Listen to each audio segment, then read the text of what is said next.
नमस्कार, मैं हूं संजय शर्मा। आप देख रहे हैं 4 PM न्यूज नेटवर्क। सितारे गर्दिश में होते हैं तो बहुत सारी चीजें अपने आप खराब होने लगती हैं। कहा भी जाता है कि ऊंट पर बैठे आदमी को कुत्ता काट लेता है।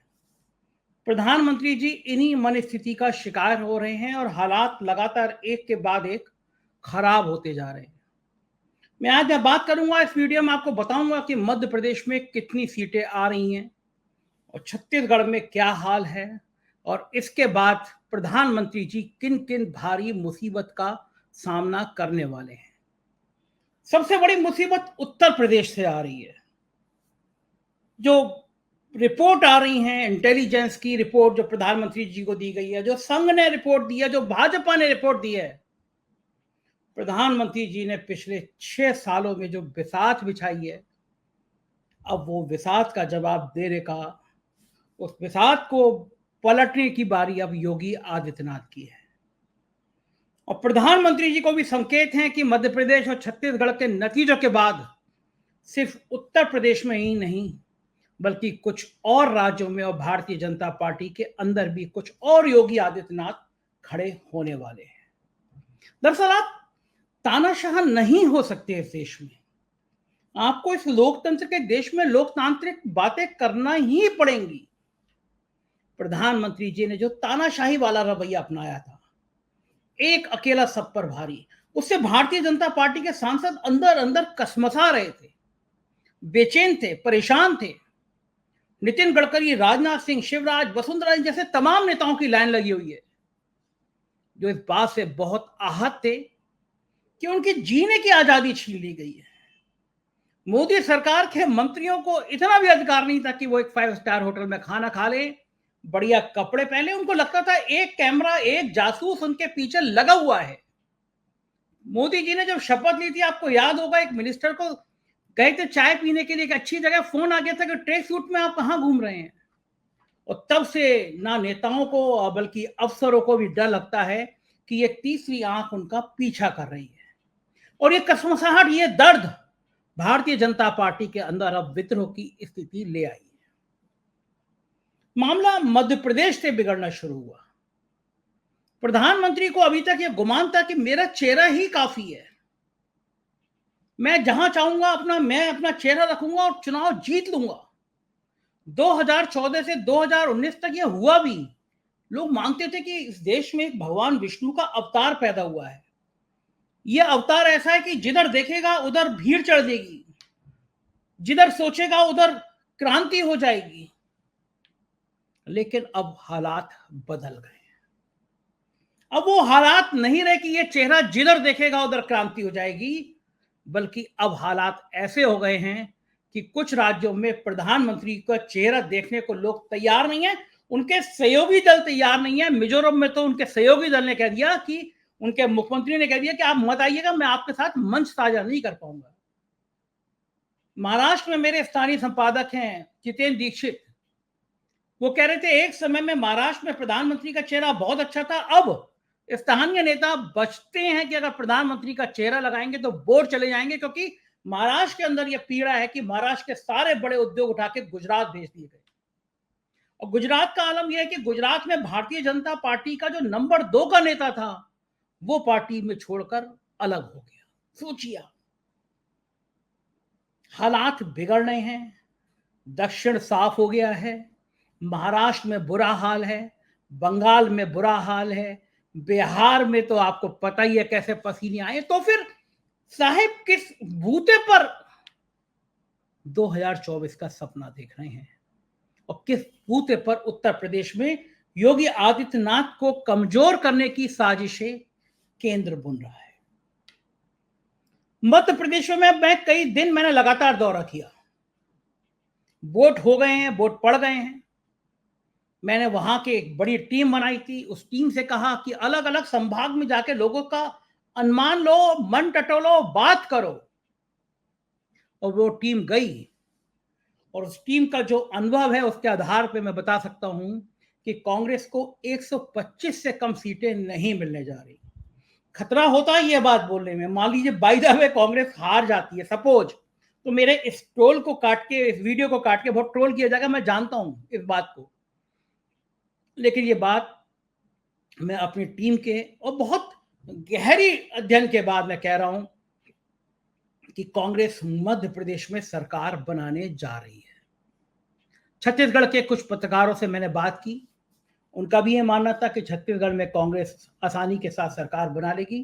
राजस्थान की रिपोर्ट मैं आपको कल परसों में दूंगा, राजस्थान में घूमूंगा, लोगों से बात करूंगा, लेकिन मध्य प्रदेश में अगर सरकार बना लेती है कांग्रेस, तो ये भारतीय जनता पार्टी के लिए कम बड़ी आघात नहीं है। और इसमें गलती शिवराज सिंह चौहान की नहीं है, मैं मानता हूं कि नहीं है, मैं घूमा वहां देखा, शिवराज सिंह चौहान अपने दम पर जितनी मेहनत कर सकते थे की उन्होंने।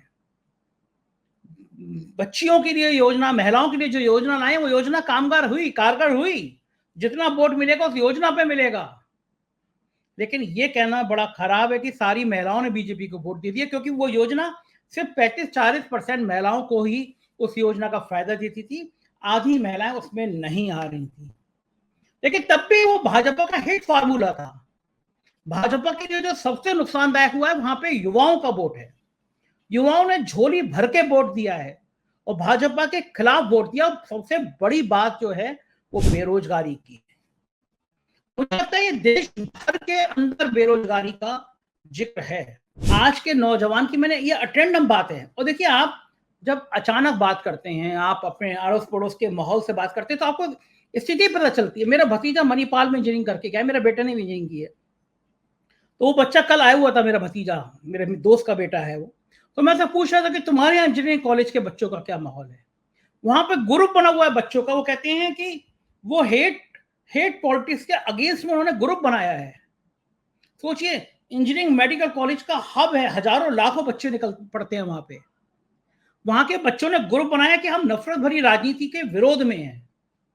और ये समझ नहीं पा रहे हैं अभी भी भारतीय जनता पार्टी को यकीन है कि ये हिंदू, मुसलमान, इजराइल, हमास, ये गोदी मीडिया की चाटुकारिता, ये उनको चुनाव में जीत दिला देगी। बहुत बड़ी संख्या है इस बार नौजवान वोटों की। नौजवान नहीं फंसता ये हिंदू मुसलमान के झगड़े में। मध्य प्रदेश में ये बात दिखी, जगह जगह दिखी, कई जिलों में दिखी। नौजवानों से हमने बात की और हमारा तो ये बिल्कुल पुख्ता यकीन हो गया है कि जो मंत्री भेजे गए हैं, जो राजा जी ने, अपने चाणक्य जी ने जो अपने नवरत्न भेजे हैं मंत्रिमंडल से उठा के कि जाओ तुम विधानसभा का चुनाव लड़ो, उसमें से अधिकांश मध्य प्रदेश में चुनाव हार रहे हैं, ऐसा मेरी टीम का कहना है। अब आप सोचिए, कहां मौज कर रहे थे, मोदी सरकार में मिनिस्टर बने हुए थे, कहां ये स्थिति आ गई है कि आप चुनाव में हारते हुए नजर आ रहे हैं। तो जाहिर है ये बड़े खतरनाक स्टेज हैं भारतीय जनता पार्टी के लिए। उधर मध्य प्रदेश से वो निपट नहीं पाए, छत्तीसगढ़ के झटके झेल नहीं पाए, लेकिन उत्तर प्रदेश में व्यू रचना बनाना शुरू कर दी है। केशव मौर्य पे हाथ रखा गया है। केशव मौर्य नाराज है कि मैं पिछड़ी जाति का था, मेरे को 2-2 बार मौके मिले।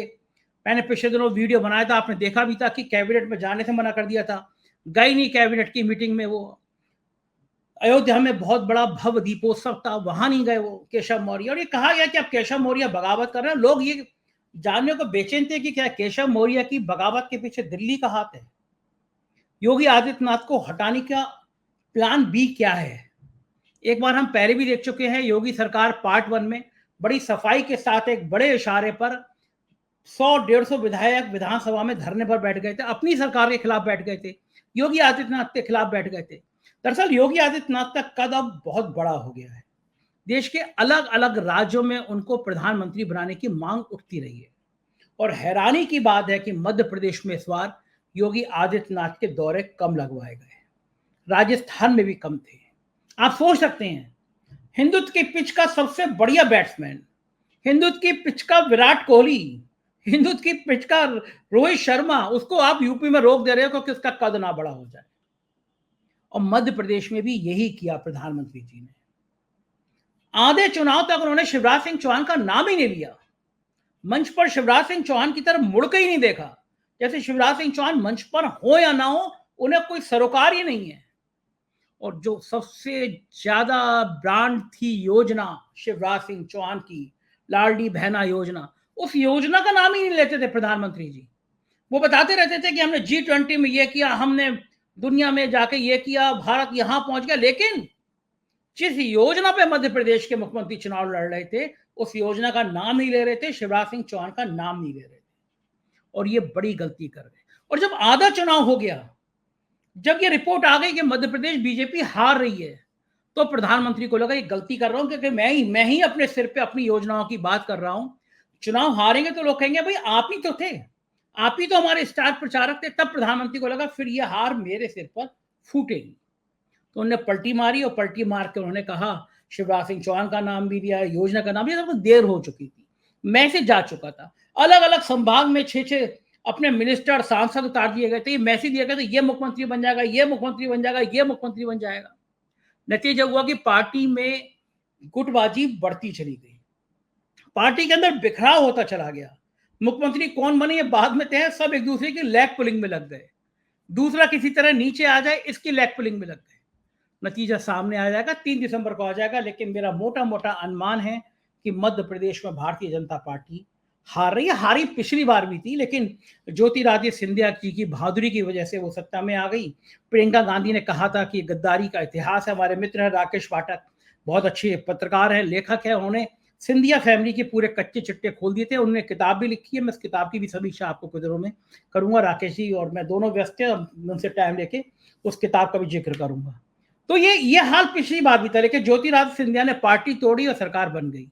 और इस बार जब ज्योतिरादित्य सिंधिया भाजपा के साथ खड़े हैं, तब अगर भाजपा सरकार नहीं बना पा रही तो प्रधानमंत्री जी को इसकी जिम्मेदारी लेना ही पड़ेगा। और ये विचार करना पड़ेगा कि प्रधानमंत्री जी के चेहरे में ऐसा कौन सा डेंट लग गया है, ऐसी कौन सी वजह आ गई है, ऐसा कौन सा कारण है कि वो चुनाव अब जिता पाने में अक्षम है। हमारे मध्य प्रदेश के स्थानीय संपादक हैं संजीव श्रीवास्तव जी, उन्होंने बताया है कि मध्य प्रदेश में भाजपा अगर हारती है तो हार के क्या क्या कारण हो सकते हैं, उनकी बात सुनिए, फिर मैं केशव मौर्य की राजनीति पे आपसे बात करूंगा। देखिए, मैं सीधे सीधे उसमें बात करूं तो जो वोट का प्रतिशत के बाद थोड़ा सा एक ये बीजेपी खुशफहमी पाले हुए थी कि वोट का प्रतिशत बढ़ गया है तो उसे उसका लाभ हो रहा है।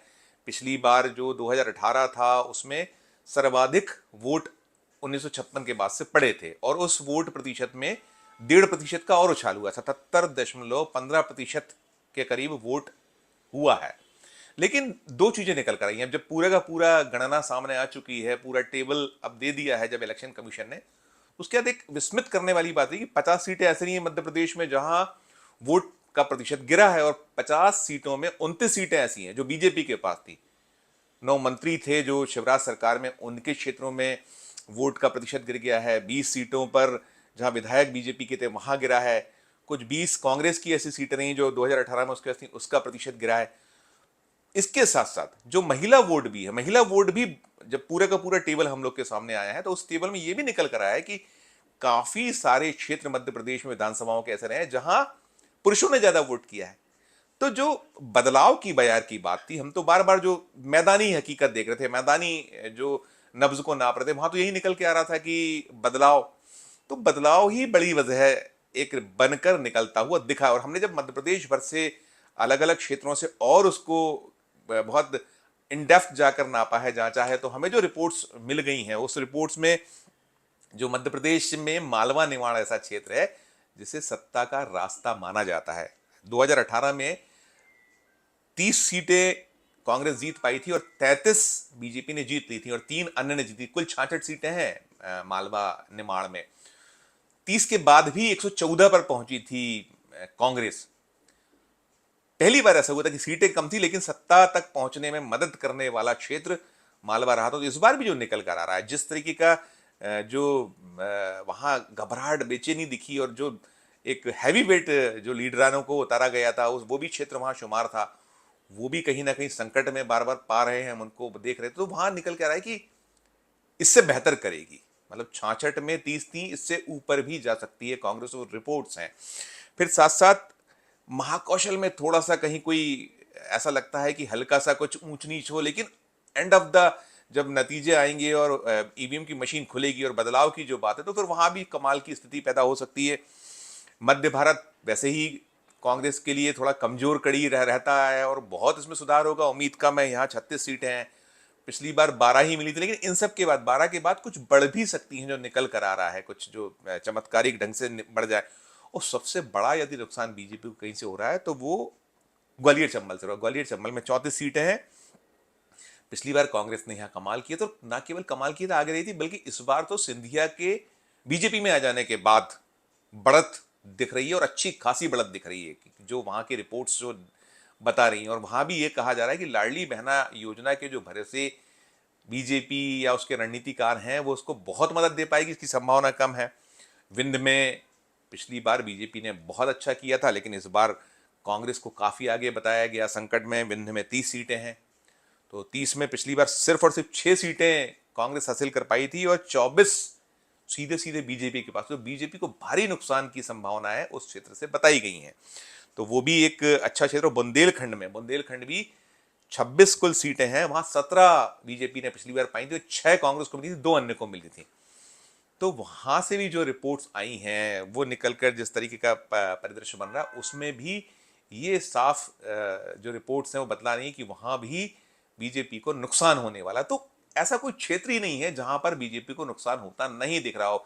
एक महाकौशल और मध्य भारत जो है, दो ऐसे इलाके हैं कि थोड़ा सा वहां पर एज पे बीजेपी हल्का सा एज पे दिख रही है। मध्य भारत मैंने कहा कि बीजेपी के गढ़ों में शुमार है, लेकिन वो अपने जो मालवा निमाड़ जो सत्ता का गलियारा कहलाता है, वहां से उसको कुछ डेंट ज्यादा लगने की संभावना जताई गई। तो जो ओवरऑल जो रिपोर्ट्स हैं, हम अलग अलग, चाहे वो मालवा निमाड़ हो, महाकौशल हो, मध्य भारत हो, ग्वालियर चंबल हो, विंध्य और बुंदेलखंड हो, इन 6 क्षेत्रों से मिलकर मध्य प्रदेश का पूरा सीन बनता है। विधानसभा का 230 सीटें और 116 का नंबर चाहिए होता है एक स्पष्ट बहुमत के लिए। तो उन सबके बीच बीच जो आज के हालात हैं, जब बहुत नाप तौल कर भी पंडित जो है विश्लेषक हैं जब बोल रहे हैं, तो वो 125-30 बता रहे हैं। यही बात दिग्विजय सिंह कह रहे हैं कि हम 130 जीत रहे हैं। साथ साथ राहुल गांधी तो बड़े हुए हैं संग नंबर से, उनका आंकड़ा, उनके पास जो जमीनी रिपोर्ट उनका अपना आंकलन है, वो कहता है 140 से 145 आएंगे। बीजेपी भी दावा करी, बीजेपी भी कैलाश विजयवर्गीय ने नंबरों को लेकर कहा कि 150 प्लस हम जीतेंगे। लेकिन उनके दावे और जो मैदानी हकीकत है, कैलाश जी के दावे और मैदानी उसमें दोनों में फर्क है। हैवी वेट आप देखिए कि नरेंद्र सिंह तोमर को हमने बुरी तरह से फंसा पाया है। वहां जिस तरीके की हिंसा की खबरें आई हैं, वोट करने से रोकने का प्रयास की सूचना आई हैं, जो आरोप लगे हैं वहां पर, उन सबके बीच भी कमतर, वहां भी वोट कम पड़े हैं सबके बीच में, तो क्या फायदा हो पाएगा ये नजर नहीं आ रहा है। फिर आप जबलपुर से जो रिपोर्ट है हैवी वेट में राकेश सिंह की, वो मुश्किल में बताए गए हैं। सीधी से रीति पाठक को खुद बीजेपी के जो मौजूदा विधायक हैं केदारनाथ शुक्ला, वो डेंट बुरी तरह से दे रहे हैं।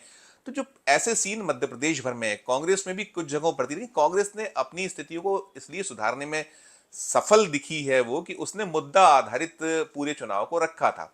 नरेंद्र मोदी, अमित शाह या और जो बीजेपी के रणनीतिकार रहे, स्टार प्रचारक है, वो डटे रहे, वो जो मूल जो जनता से जुड़े मुद्दे उन पर बात नहीं करो। मध्य प्रदेश में जो चुनाव इस बार का है वो जनता वर्सेस बीजेपी का ज्यादा रहा है, और बदलाव की बात ज्यादा रही है।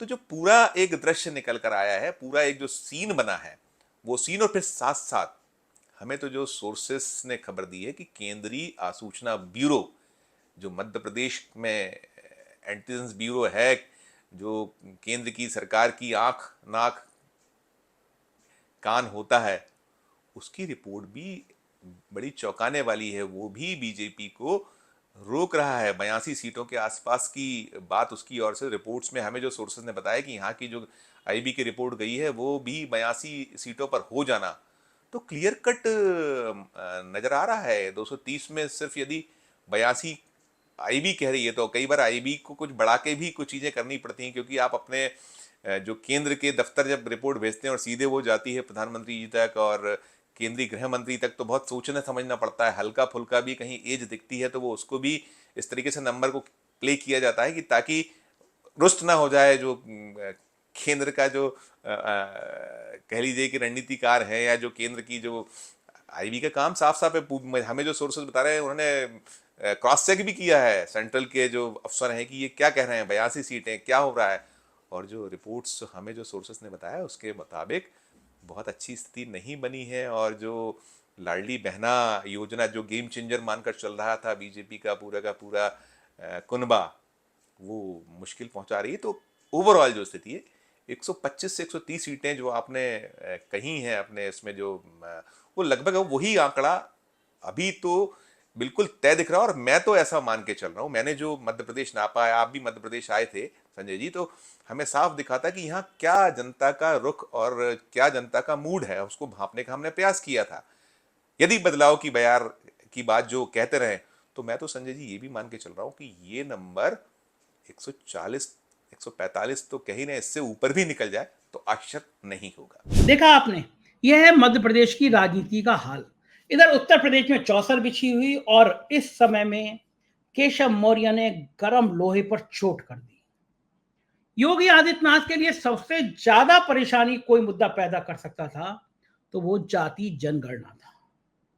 जातियों की जनगणना का मुद्दा उठता तो योगी आदित्यनाथ पर सवाल इसलिए उठते कि वो ऊंची जाति के हैं।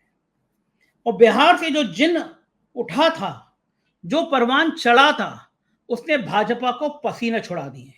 क्योंकि अगर जाति जनगणना की बात होगी तो पिछड़ी जातियों के स्वाभिमान की बात होगी, और पिछड़ी जातियों के स्वाभिमान की बात होगी तो यह आएगा कि पिछड़ी और दलित जातियों का जब प्रतिशत 80% है तो फिर इनको अधिकार क्यों नहीं दिए जाते। उत्तर प्रदेश और उत्तराखंड दोनों जगह ठाकुर मुख्यमंत्री क्यों है। और योगी आदित्यनाथ के खिलाफ यह माहौल बनाने में जुटे केशव मौर्य जो डिप्टी सीएम हैं, वो हेलीकॉप्टर में नहीं गए। और एक टीम ने कहा कि वो हेलीकॉप्टर में इसलिए नहीं गए क्योंकि योगी आदित्यनाथ के साथ उनके प्रमुख अवनीश अवस्थी जा रहे थे और केशव मौर्य अवनीश अवस्थी में पटती नहीं है। दरअसल अवनीश अवस्थी भी एक बड़ा किरदार हो गई है। उनके भ्रष्टाचार की कहानियां दिल्ली तक पहुंची हुई हैं, दिल्ली में जांच चल रही है। और मेरे को एक बहुत जिम्मेदार अफसर ने बताया है कि शायद 15 दिन के अंदर एक बड़ी कार्रवाई, बड़ी जांच के आदेश भी अवनीश अवस्थी के खिलाफ हो सकते हैं। दिल्ली के निगाह निशाने पर अवनीश अवस्थी, उनके परिवार की बहुत सारी संपत्तियां हैं। इसका वीडियो मैं बाद में बनाऊंगा। तो केशव मौर्य के बारे में ये कहा जा रहा था, लेकिन केशव मौर्य ने बहुत नाजुक समय में जातीय जनगणना का दांव फिर चलने का प्लान बनाया। देखिए, मैं आपको ये बात मैं पहले ही बता चुका था, आज से 5 दिन पहले वीडियो बना के बता चुका था कि जातीय जनगणना का मुद्दा केशव मौर्य और पिछड़ी जाति के नेता उठाने जा रहे हैं। और इसके लिए फिर प्लान बनाया केशव मौर्य ने। प्लान कैसे बनाया?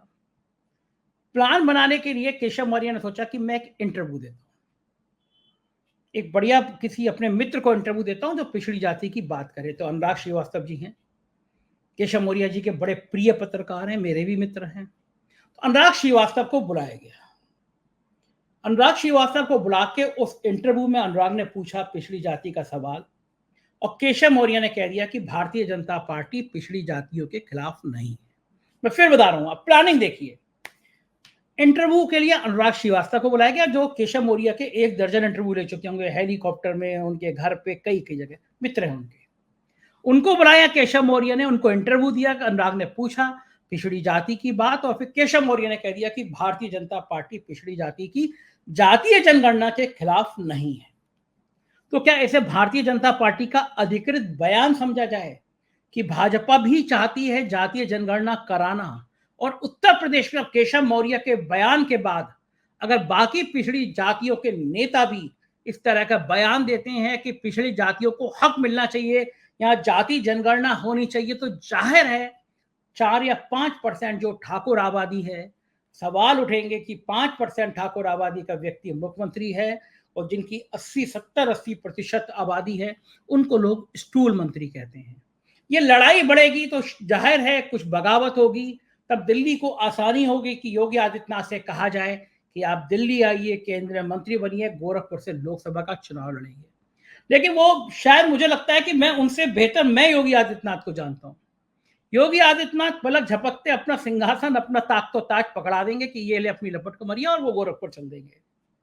और भारतीय जनता पार्टी किसी भी कीमत, मैं कह रहा हूं, शब्द कह रहा हूं, किसी भी कीमत पर योगी आदित्यनाथ को नाराज करके इस माहौल में 2024 का आने का सपना देख रही है तो वो सपना चूर चूर होकर बिखर जाने वाला है। क्योंकि हिंदुत्व की लाइन पे अब मोदी से आगे निकल गए हैं योगी आदित्यनाथ।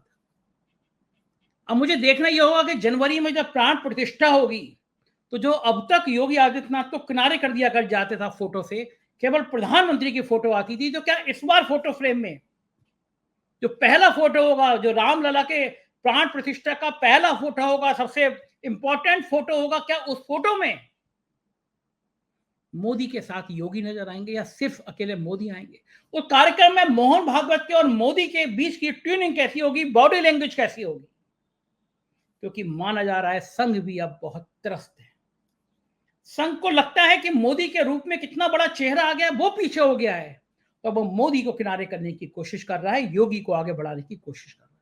तो ये पूरी चौसर बिछी हुई है और इस चौसर में जो बाजी चल रहे हैं मोदी, उस बाजी में हार रहे हैं। फिर मैं कहूंगा, हमारे एस्ट्रोलॉजर ने कहा था कि अगस्त से बुरे दिन शुरू होंगे, उन्होंने तो बाकायदा, आपने पीछे वीडियो देखी, उन्होंने कहा था कि 16 नवंबर से 17 नवंबर से एकदम खराब चीज सामने आएंगे, और जो तारीख बताई थी उसी तारीख में कृषि मंत्री के बेटे के करोड़ों के वीडियो सामने आ गए।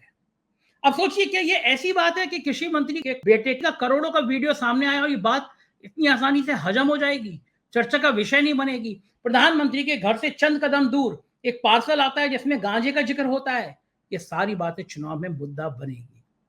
और उत्तर प्रदेश, जिसे भारतीय जनता पार्टी सबसे मजबूत स्तंभ मान रही थी, वहां ऐसी धज्जियां बिखर जाएंगी, इसका किसी को अंदाजा नहीं था। Bharatiya Janata party, Congress, Sapa, Basapa, India, NDA, इस गठबंधन की अंदरूनी खबरें देखनी है तो देखते रहिए 4 PM। चैनल को सब्सक्राइब करिएगा, चैनल के नीचे ज्वाइन बटन है, ज्वाइन करिएगा। हमारे राज्यों के चैनल हैं 4 PM यूपी, बिहार, गुजरात, महाराष्ट्र, राजस्थान, मध्य प्रदेश, कर्नाटक, इन्हें भी सब्सक्राइब करिएगा। अपना प्यार बनाए रखिएगा। शुक्रिया, थैंक यू।